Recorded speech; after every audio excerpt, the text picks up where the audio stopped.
فرمائے جس نے میری سنت کو زندہ کیا اس نے یقیناً مجھ سے محبت کی. کون سا طریقہ؟ نبی بتا رہے ہیں جس نے میری سنت کو زندہ کیا اس نے یقیناً مجھ سے محبت کی. ومن احبنی، اور جس نے مجھ سے اس درجے کی محبت کی. ساری دنیا کے طور طریقے جو محبت کے ہم نے اپنائے ہیں ان سب پر اللہ کے نبی نے قلم پھیر دیا. مجھ سے محبت یقیناً وہ محبت کرنے والا ہے جس نے میری سنت کو زندہ کیا، اور جس نے مجھ سے اس درجے کی محبت کی کہ میری سنت کو زندہ کیا. میرے نبی نے فرمایا کان معی، وہ میرے ساتھ ہوگا، ای فی الجنہ، یعنی جنت میں میرے ساتھ ہوگا. من اطاع محمدا صلی اللہ علیہ وسلم فقد اطاع اللہ، ومن عصى محمدا صلی اللہ علیہ وسلم فقد عصى اللہ، او کما قال علیہ السلام. میرے محترم بھائیو، دوستو اور عزیزو، اللہ جل جلالہ و من والوں نے مجھے اور آپ کو ایک نسبت عطا فرمائی ہے کہ اللہ نے اپنے پیارے حبیب صلی اللہ علیہ وسلم کا امتی بنایا ہے. یہ بہت بڑا میرے اور آپ کے لیے اعزاز ہے. ان الجنت حرمت علی الانبیاء، اللہ کے نبی کا فرمان ہے تمام نبیوں کے لیے جنت حرام ہے، حتی ادخلہا، جب تک میں اللہ کا نبی جنت میں نہ داخل ہو جاؤں. وَإِنَّ الْجَنَّةَ حُرِمَتْ عَلَى الْأُمَّمِ كُلِّهَا حَتَّى تَدْخُلَهَا أُمَّتِي. سارے نبیوں کے لیے جنت حرام جب تک اللہ کے نبی جنت میں نہ داخل ہو جائیں، اور ساری امتوں کے لیے جنت حرام. اللہ کے نبی نے فرمایا جب تک میری یہ امت جنت میں نہ داخل ہو جائے. نبی بھی سب سے اعلیٰ ہیں اور نبی کی نسبت سے امت کا بھی مقام اونچا ہے. نبی بھی اللہ نے سب سے اعلیٰ اور احسن پیدا فرمایا. خلقت مبرأ من کل عیب، جو ہر عیب سے پاک ہیں. وہ حضرت محمد صلی اللہ علیہ وسلم بن عبداللہ بن عبد المطلب بن ہاشم بن عبد مناف بن قصی بن کلاب بن مرہ بن کعب بن لوی بن غالب بن فہر بن مالک بن نظر بن کنانہ بن خزیمہ بن مدرکہ بن الیاس بن مزر بن نظار بن معد بن عدنان بن عود بن حمیصہ بن سلامان بن عود بن بود بن کمبال بن عبی بن عوام بن ناشد بن حزا بن بلداس بن یدلاف بن طابع بن جاحم بن ناحش بن ماخی بن عیفی بن ابکر بن عبید بن الدوا بن حمدان بن سنبر بن یسربی بن یحزن بن یلحن بن عرعوا بن عیزی بن زیشان بن عیسر بن اقناد بن ایہام بن مقصر بن ناحس بن زارع بن سمی بن مسی بن عوض بن ایرام بن کیدار بن اسماعیل بن ابراہیم علیہ السلام بن طارق بن ناحور بن سروج بن رو بن فائد بن عابر بن ارفخشاد بن سام بن نوح علیہ السلام بن لامک بن متوشالح بن اخنون ادریس علیہ السلام بن یاد بن ملحلئیل بن کینان بن آنوش بن شیس اور بن آدم علیہ السلام. نبی سب سے اعلیٰ ہے. جتنی صفات نبی کی بیان کی جائے اتنی ہی کم ہے.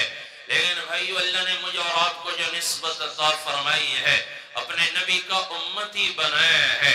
ہم پر بھی کوئی نبی کے حقوق ہیں. قرآن میں اللہ اپنے نبی کے بارے میں ہمیں حقوق بتاتے ہیں.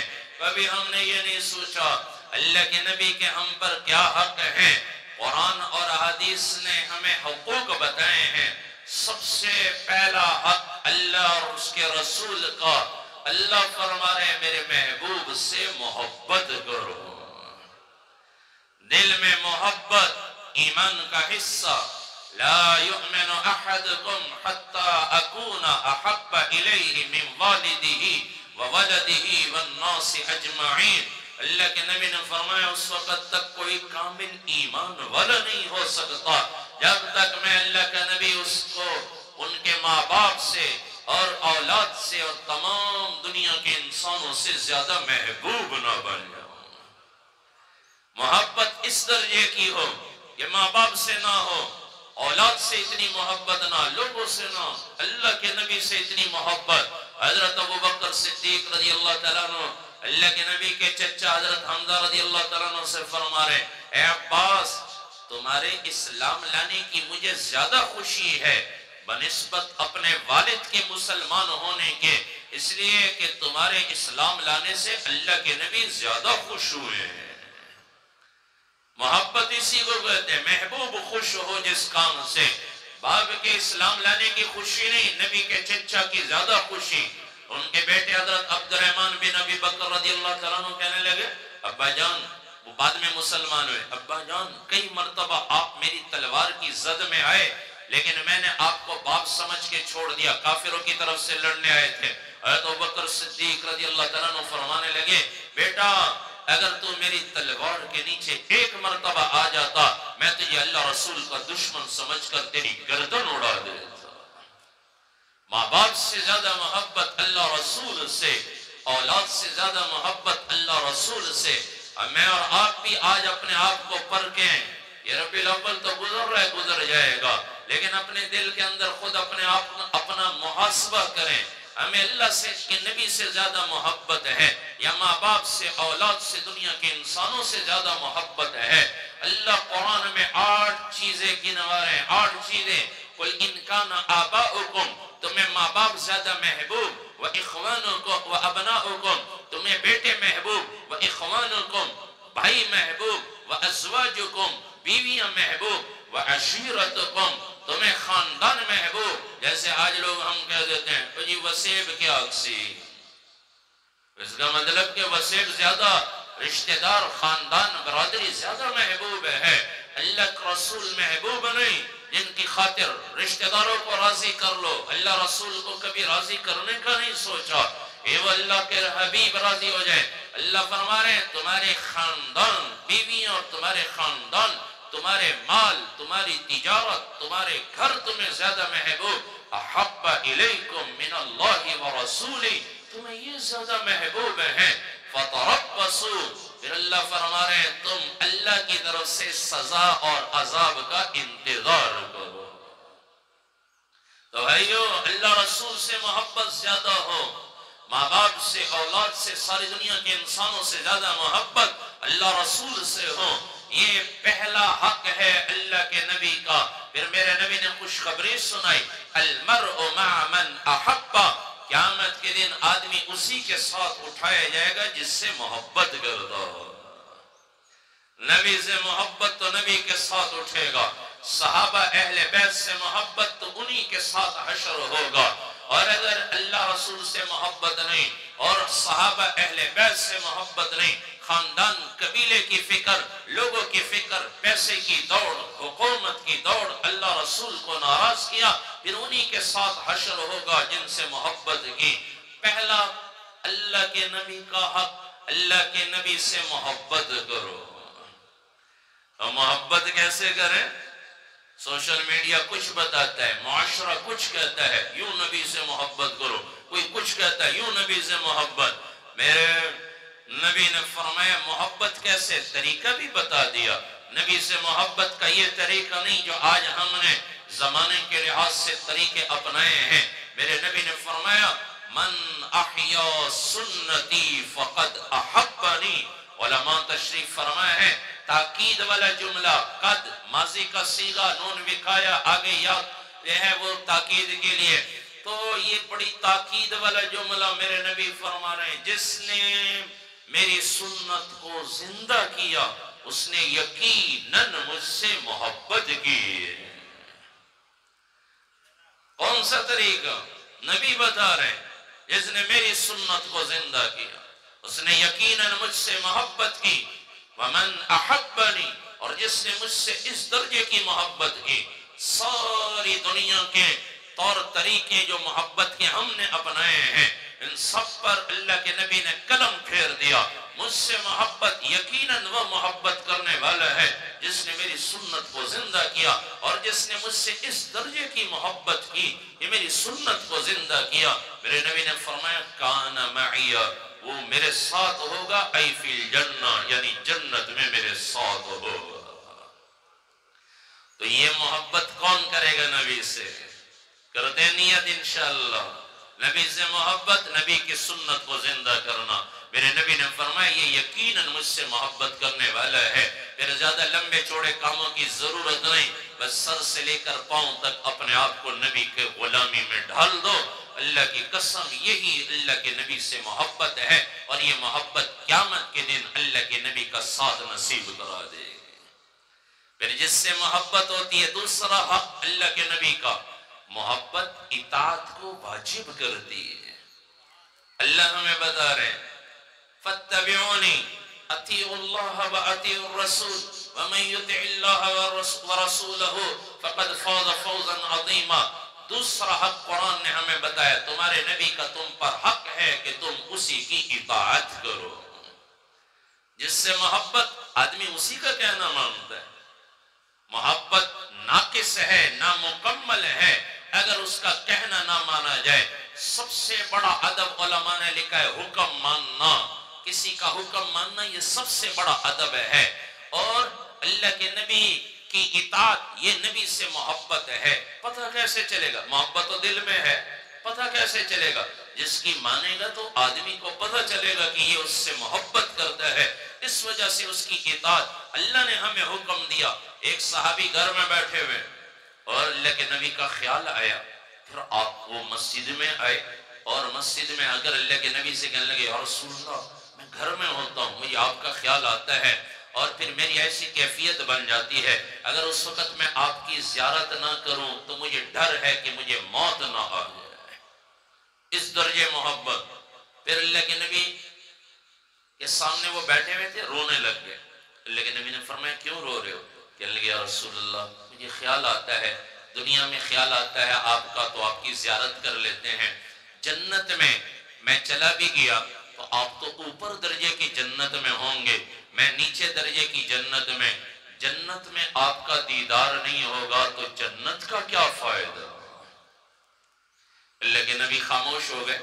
کچھ عرصے کے بعد اللہ نے قرآن کی آیت اتاری، وَمَن يُطِعِ اللَّهَ وَالرَّسُولِ، جس نے اللہ کی اطاعت کی، محبت اطاعت کو واجب کر دیے، اور اطاعت پر اللہ اجر بتا رہے ہیں، اللہ انعام بتا رہے ہیں اطاعت پر۔ محبت کا انعام میں نے بتا دیا، ایک حدیث سنا کر وقت تھوڑا ہے، المرء مع من احب، مع من احب، جس سے محبت کرے گا قیامت کے دن اسی کے ساتھ ہوگا، یہ محبت کا فائدہ ہے۔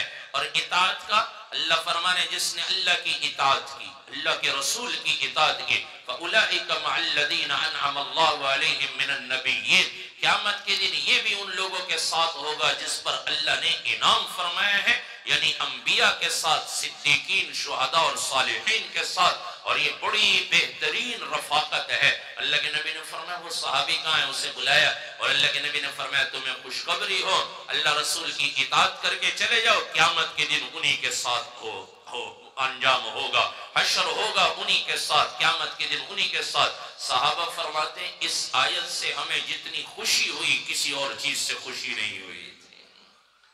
یہ نبی کی اطاعت کریں گے جنت میں ساتھ ملے گا، دنیا میں کامیابی، جنت میں ساتھ۔ پھر تیسرا حق اللہ کے نبی نے اللہ نے قرآن میں ہمیں بتایا، تمہارے نبی کا کیا حق ہے؟ اطاعت کرنی ہے ادب کے ساتھ، تعظیم کے ساتھ، ادب کا لحاظ کرنا ہے۔ اللہ کے نبی کے آداب اللہ نے قرآن میں ہمیں بتائے ہیں۔ تیسرا حق کہ نبی کا ادب کرو، تعظیم کرو، اور سب سے بڑا حق میں نے عرض کیا پہلے بھی کہ سب سے بڑا ادب وہ حکم ماننا ہے، یہ سب سے بڑا ادب ہے، اور سب سے بڑا بے ادب کسی کا حکم نہ ماننا۔ اللہ کے نبی، یہ باب السلام سے آگے باب الحجرہ ہے، وہاں سے اللہ کے نبی نے حضرت معاذ بن جبل رضی اللہ تعالیٰ عنہ کو یمن کے لیے بھیجنے کا ارادہ فرمایا، وہاں سے نکلے، باہر ان کا گھوڑا تیار کھڑا تھا، اللہ کے نبی نے فرمایا گھوڑے پر سوار ہو جاؤ۔ کہنے لگے حضرت معاذ بن جبل رضی اللہ عنہ، یا رسول اللہ آپ نیچے میں اوپر، یہ کیسے ہو سکتا ہے؟ اللہ کے نبی نے فرمایا یہ میرا حکم ہے، حکم ہے، فوراً سوار ہو گئے کہ سب سے بڑا ادب کسی کا حکم ماننا ہے۔ پھر اللہ نے اور آداب بتائے، لا ترفعوا اصواتکم فوق صوت النبی، نبی کے سامنے اپنی آواز کو بلند نہ کرو، آہستہ رکھو۔ ایک صحابی تو یہ آیت سن کر گھر میں بیٹھ گئے کہ میری آواز اونچی ہے، اللہ فرما رہے تم آوازیں اونچی کرو گے نبی سے، کہیں تمہارے اعمال خراب نہ ہو جائے، ختم نہ ہو جائے، ضائع نہ ہو جائے۔ تو گھر میں بیٹھ گئے کہ میری آواز تو اونچی ہے کہ اللہ کے نبی اس کی آواز سے اونچی نہ ہو جائے۔ اللہ کے نبی نے پیغام بھیجا، جنت کی خوشخبری سنائی اور فرمایا نہیں، اس پر اللہ تمہارے اعمال ضائع نہیں کریں گے۔ پھر وہ اللہ کے نبی کی خدمت میں آئے اور آہستہ آواز میں بات کرتے تھے۔ حضرت عمر رضی اللہ تعالیٰ عنہ سرگوشی میں بات کرنے لگ گئے، آواز بھی نہیں نکالتے، سر کے اشارے سے بات کرنے لگ گئے کہ کہیں میری آواز اللہ کے نبی کی آواز سے اوپر نہ ہو جائے۔ اور ہمارا کیا حال ہے؟ ہمارے استاد فرماتے تھے جیسے نبی کا ادب احترام ہے، ویسے ہی اللہ کے نبی کی احادیث مبارکہ، قرآن اللہ کے نبی پر اترا، اس کا بھی ویسے ہی ادب ہے۔ قرآن اور احادیث کا، ان علوم کا بھی ویسے ہی ادب ہے، ان کے پڑھانے والے کا بھی ادب ہے کہ یہ نبی کی احادیث پڑھا رہے ہیں، اس لیے ان کا بھی ادب احترام کیا جائے۔ ہمارا حال یہ ہے کہ ہم قرآن اور حدیث کا خیال کوئی نہیں کرتے۔ اتنا ہے کہ قومی ترانہ پڑھا جائے تو ہم کھڑے ہو جاتے ہیں۔ یہ میری بات سے کوئی یہ مطلب نہ لینا کہ یہ ناجائز ہے، ادب احترام کے لیے کھڑے ہوتے ہیں، خاموش کھڑے ہوتے ہیں، لیکن بھائیو ایسے ہی ادب احترام قرآن اور حدیث کا بھی ہونا چاہیے۔ یہ قرآن اور حدیث کے وقت بالکل خاموش، امام دوسرا خطبہ پڑھے اس وقت بھی خاموشی، خطبہ پڑھا جائے وہ خاموشی واجب ہے، سننا بھی پڑھنا بھی واجب۔ قرآن پڑھا جائے تو خاموشی سے سنا جائے، حدیث مبارکہ پڑھی جائے خاموشی سے سنا جائے۔ جیسے ترانے کا ادب احترام کرتے ہیں، ایسی اللہ کے نبی کے فرمان کا بھی ادب احترام ہو۔ اور دوسرا اللہ فرما رہے لا تجعلوا دعاء الرسول بینکم کدعاء بعضکم بعضا، نبی کو ایسے نہ پکارو جیسے ایک دوسرے کو او فلاں او فلاں، یا رسول اللہ یا رسول اللہ، نہیں، ادب کے ساتھ۔ بعض لوگ جو عمرے پہ اللہ سب کو جانے کی توفیق عطا فرمائے، روزے پر حاضری اللہ سب کو نصیب فرمائے، بابرکت مجلس سے نیک لوگ بیٹھے ہوئے، آپ آمین کہیں گے، اتنی آپ کی آمین اللہ کیا قبول ہو جائے، ہمارا بھی کام بن جائے، اللہ سب کو بار بار اپنے گھر کی اور محبوب کے روزے کی زیارت نصیب فرمائے۔ لیکن وہاں بھی جائیں تو ادب کے ساتھ، اپنے بڑوں کو دیکھا ہے اتنا ادب احترام کے روزے کے قریب نہیں جاتے، دور سے ہی کھڑے ہو کر سلام، کہیں قریب جا کر بے ادبی نہ ہو جائے۔ اور آوازیں نہ بلند کرو، وہاں جا کر لوگ سیلفیاں بناتے ہیں، تصویریں، اور کوئی اونچی آواز سے لگے ہوئے، نہیں، نبی کا ادب احترام ہے، اور نبی کے ساتھ جس کی نسبت ہو گئی اس کا بھی ادب احترام ہے۔ مولانا حسین احمد مدنی رحمت اللہ علیہ کے بارے میں آتا ہے وہ جب مدینہ منورہ جاتے تھے ننگے پاؤں جاتے تھے، وہاں جوتا نہیں پہنتے تھے، اور مدینہ منورہ کے تنکے چباتے تھے، اور فرماتے تھے ہندوستان کے کھانوں میں وہ لذت نہیں جو مدینہ منورہ کے ان تنکوں میں ہے، کہ اس کی نسبت اللہ کے نبی کے ساتھ ہے۔ تو بھائیو تیسرا حق ادب احترام، اطاعت کریں ادب کے ساتھ، اور آداب بھی وہی ہیں جو صحابہ نے دکھائے ہیں، صحابہ نے کر کے دکھائے ہیں، اللہ کے نبی کی ہر بات کو ماننا، اور اسی طریقے پر جیسے اللہ کے نبی کے صحابہ نے کر کے دکھائے ہیں۔ چوتھا حق، نبی کے احسانات کو یاد کرتے ہوئے قرآن میں اللہ حکم دیتے ہیں میرے محبوب پر درود پڑھتے رہا کرو۔ ہم سب کا جذبہ ہے، ہمیں زمانہ تو اللہ کے نبی کے زمانے سے دور کا ہے، ہم نے نبی کو نہیں دیکھا، لیکن ہمارا جذبہ ہے قیامت کے دن اللہ کے نبی کا قرب نصیب ہو جائے۔ ہر آدمی کا جذبہ ہے میرے نبی کے قربان جائے۔ اللہ کے نبی نے فرمایا اول الناس بی یوم القیامہ، قیامت کے دن میرے سب سے زیادہ قریب وہ آدمی ہوگا، مالدار غریب جو بھی ہو، اکثرہم علی صلاۃ، میرے نبی نے فرمایا جو مجھ پر کثرت سے درود بھیجتا ہو۔ ہم تو آج درود پڑھتے ہی کوئی نہیں، تبلیغ والے کچھ کہتے ہیں میں صبح شام ایک ایک تسبیح درود شریف کی پڑھی جائے، باقی تو درود ہم صرف مولوی صاحب تلاوت کریں ان اللہ و ملائکتہ یصلون علی النبی، یہ آیت تلاوت کرتے ہیں پھر ہم درود پڑھنے لگ جاتے ہیں، یہ صرف اس وقت ضروری نہیں، اللہ کے نبی کے احسانات کو یاد کرتے ہوئے کثرت سے درود پڑھا جائے۔ اور علماء نے 300 مرتبہ، بعضوں نے 400، بعضوں نے 500 مرتبہ لکھا ہے کہ 500 مرتبہ درود پڑھنا یہ کثرت میں شمار ہے۔ تو ہم سب کا جذبہ ہے کہ قیامت کے دن اللہ کے نبی کا قرب نصیب ہو جائے، تو اس کے لیے نیت کرے کہ انشاءاللہ کثرت سے درود پڑھے۔ دکان ان پہ بیٹھے ہیں، کئی راستے میں سفر میں کئی مرتبہ ابھی بھی کسی وجہ سے دیر ہو گئی، آنا تو پہلے تھا لیکن درود شریف کی برکتیں دیکھی ہیں راستے میں، آیت کریمہ اور درود شریف کی برکتیں کہ کہیں راستہ بند ہو درود شریف پڑھنا شروع کر دیں، کوئی گلہ شکوے نہیں، لا الہ الا انت سبحانک آیت کریمہ پڑھنا شروع کر دیں، اللہ راستے کھول دیتے ہیں۔ درود شریف کی برکتیں ہیں۔ گھر میں کھانا پکاتے ہوئے ماؤں بہنوں کو، گھر والوں کو کہیں کھانا پکاتے ہوئے درود پڑھیں، جو کھائیں گے اس میں اثرات ہوں گے، نیکی کے اثرات۔ نافرمان کے ہاتھوں کا کھانا وہ برے اثرات لاتا ہے، نیک لوگوں کے ہاتھ کا کھانا اچھے اثرات ڈالتا ہے۔ مائیں بہنیں اور گھر والے وہ اگر کھانا پکاتے ہوئے درود پڑھیں، روٹی پکاتے ہوئے درود، آٹا گوندتے ہوئے درود پڑھیں، یہ کھانے والوں پر اس کا اثر پڑے گا۔ تو سب نیت کرتے ہیں انشاءاللہ۔ مختصراً یہ پہلا کام محبت، اور محبت کی تھوڑی سی تفصیل میں نے بیان کر دی۔ محبت اطاعت کو واجب کرتی ہے۔ دوسرا حق ہے اللہ کے نبی کا اطاعت، جو اطاعت کرتا ہے وہ نبی سے محبت کرتا ہے، اور اطاعت بھی ادب کے ساتھ ہو۔ اور چوتھا کام نبی پر درود۔ اللہ سے دعا ہے اللہ تبارک و تعالی ہم سب کو نبی کے حقوق جتنے بھی ہیں وہ اللہ میں ادا کرنے کی توفیق عطا فرمائے۔